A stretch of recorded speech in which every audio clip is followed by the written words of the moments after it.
torchon brûle entre le garde des Sceaux, ministre de la Justice et de la Législation, Yvon Detienou et le personnel de son ministère. Face aux difficultés grandissantes que le personnel subit quotidiennement au travail, ils ont marqué un arrêt pour revendiquer de meilleures conditions de travail et de vie. C'était lors d'une assemblée générale au tribunal de première instance de Cotonou que le collège des syndicats de la justice ont donné de la voix le vendredi 2 août 2024. Qu'il est venu non pour arranger, mais pour détruire.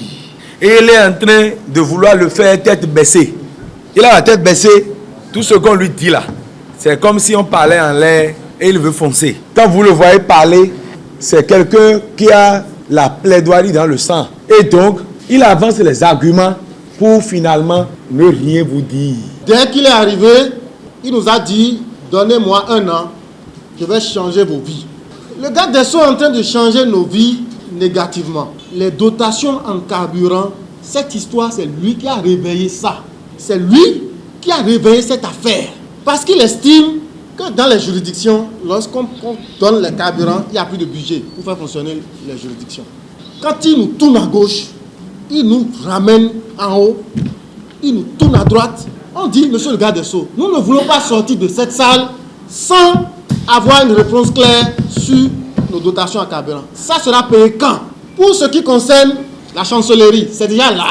Les financiers disent, nous n'attendons que le OK du garde des Sceaux. C'est un ministre qui a signé le décret sur les carburations. Quand le ministre Kenom est arrivé, il a augmenté pour ce qui concerne la chancellerie. Et l'histoire a retenu leur nom. Mais voulez-vous que l'histoire retienne votre nom comme étant le garde des Sceaux qui a supprimé la carburation aux agents du ministère de la Justice? Cette assemblée générale a été organisée en présence du secrétaire général Centra Justice Kako Bessé. Je l'ai dit, le garde des Sceaux est politique. Nous sommes des syndicats. Chacun doit jouer son rôle. Il fout le bordel, nous allons contre-attaquer. Nous sommes dans notre rôle. Du moment où nous avons été élus secrétaires généraux, c'est notre responsabilité. C'est parce que nous sommes responsables des organisations syndicales du ministère de la Justice et la loi nous autorise à critiquer, à dénoncer, à mobiliser la troupe. Ce n'est pas aujourd'hui qu'on a inventé la justice.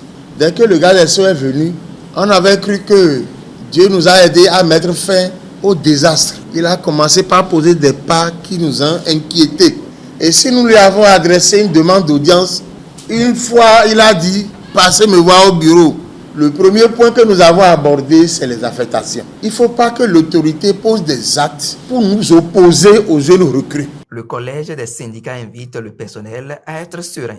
Malgré les intimidations, les menaces de tout genre, les dérives liberticides avec les instructions qui les instaurent, le collège des syndicats invite les travailleurs à garder espoir et ne cesser d'appeler à l'unité d'action pour arrêter le totalitarisme et le jacobinisme en cours. Le collège félicite tous les travailleurs qui s'attellent au quotidien avec courage et abnégation à faire le nécessaire pour impulser une justice juste, tout en regrettant l'inexistence d'un dialogue social franc et sincère.